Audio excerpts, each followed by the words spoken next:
आज मैं राहुल जी को उनकी यात्रा पूरी करने के लिए मुबारकबाद देना चाहती हूं और साथ में कहना चाहती हूं, राहुल जी, इस मुल्क ने, हिंदुस्तान ने गांधी जिसका नाम है उससे बड़े बड़े इम्तिहान लिए, बड़ी बड़ी कुर्बानियां ली हैं।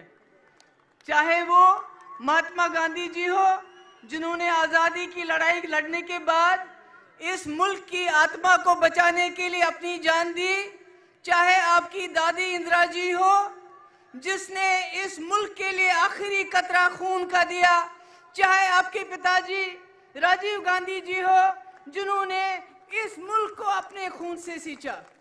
इसलिए आपके ऊपर ये जो भार है, ये जो जिम्मेदारी है, ये इसलिए आई है कि आपके नाम के पीछे गांधी नाम है, जिससे बीजेपी के लोग बहुत डरते हैं और आगे भी डरेंगे। आज मैं देख रही हूं यहां हम अलग अलग सोच, अलग अलग विचार के लोग जमा हो गए हैं। यही हिंदुस्तान है, यही भारत है जहां अलग अलग सोच होती है। यही हमारे संविधान ने हमें इख्तियार दिया है, अधिकार दिया है कि हम सबको मिलजुल के रहने का। मगर आज मैं आपको एक संदेश देना चाहती हूं। इलेक्शन आने वाले हैं। संविधान का सबसे ताकतवर हथियार आपका वोट आपके हाथ में है। आपने एक वक्त था सबसे प्रिय प्रधानमंत्री जो मेरी नजर में थी, इंदिरा जी को, जिसने 10 साल की उम्र में आजादी की लड़ाई लड़ी, जिसने बांग्लादेश को आजाद किया, जिसने अपना आखिरी कतरा खून का इस भारत के लिए दिया, उसको भी अपने वोट से आपने बाहर कर दिया।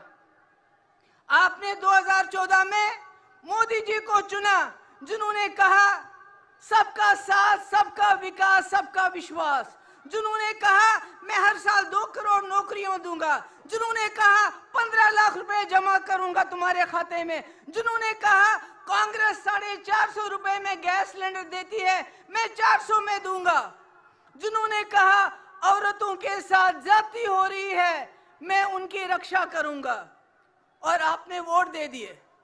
मगर 2019 में उन्होंने कुछ भी ऐसा काम नहीं किया और पुलवामा के शहीदों के नाम वोट मांगे, उन शहीदों के नाम जिनके लिए सतपाल मलिक साहब कहते हैं कि उनको उनकी लापरवाही की वजह से शहीद होना पड़ा। आपने फिर वोट दिए और आज 10 साल के बाद मोदी जी न 10 करोड़ नौकरियां, न 15 लाख जमा, न औरतों की सुरक्षा, न किसानों की डबल आयु, न एमएसपी, कुछ भी नहीं। मगर आप कहते हैं 400 पार।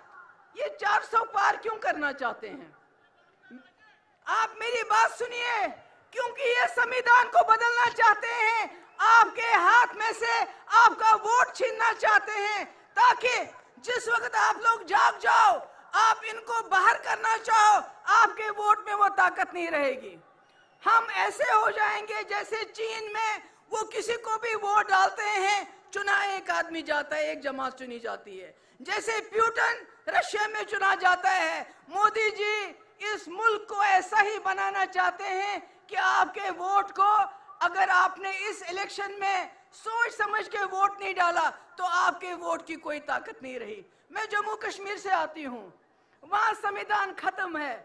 चाहे जम्मू हो, कश्मीर हो, लद्दाख हो, आप आते हैं टूरिस्ट बन के, देखते हैं सब ठीक है, कुछ ठीक नहीं है। आप ले चले जाइए, वहां हजारों के लोग सड़कों पे मिलेंगे, मगर कश्मीर में कोई सड़क पे नहीं आता है, अगर आता है उसको जेल में डालते हैं।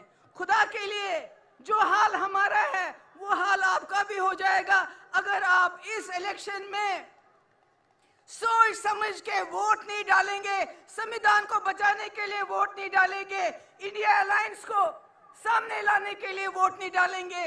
राहुल जी की कुर्बानियां, इनके खानदान की, इनकी फैमिली की कुर्बानियां, अगर आप उनको बचाने के लिए वोट नहीं डालेंगे तो आप भी नहीं बचेंगे। मैं आप सबकी बहुत शुक्रगुजार हूं। मुझे बताया गया 5 मिनट में बात खत्म करनी है। बहुत बहुत शुक्रिया।